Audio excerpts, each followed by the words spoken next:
For foam rolling, there is a certain way I like to teach it that I think allows us to get the most out of foam rolling, right? So depends on whatever you want to call this, self-myofascial release or just like simple self-mobility drills.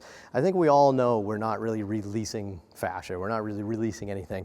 We're neuromodulating toad. We're stimulating some of the nerve fibers, right? The concept for me though, to get the most out of this is I want to try to kind of incorporate some foam rolling and some stimulation of the nervous system with some movement. I think that's what helps. And that's why I think foam rolling is actually pretty helpful, is because it's not really passive. You're kind of actively doing it with your whole body. But here's how we teach foam rolling and kind of getting into it a little bit.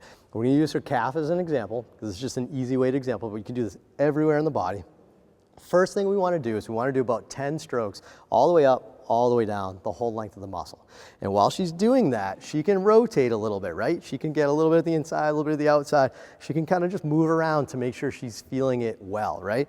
You want to do it on an area that causes a little bit of a sensation because we're trying to stimulate the nervous system again, right? So you want to feel a little bit of something. So we always start foam rolling with up and down about 10 strokes over the entire length of the muscle that you're going to focus on first, okay?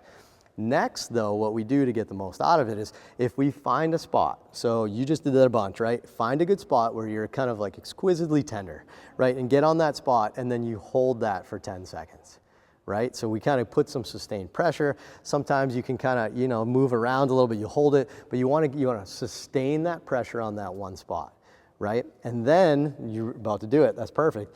Then we add movement to it. Okay, so the first thing we do is we do the whole muscle group up and down. It's almost like you're scanning the area, trying to find those tender spots. Find a nice exquisite spot, hold that for 10 seconds, and then we're gonna pump the ankle up and down. Okay, so that's how we do foam rolling. It's not just lying on the ground and just rolling up and down over and over. We're trying to actually do a few things because we're trying to stimulate the nervous system. We're trying to encourage movement.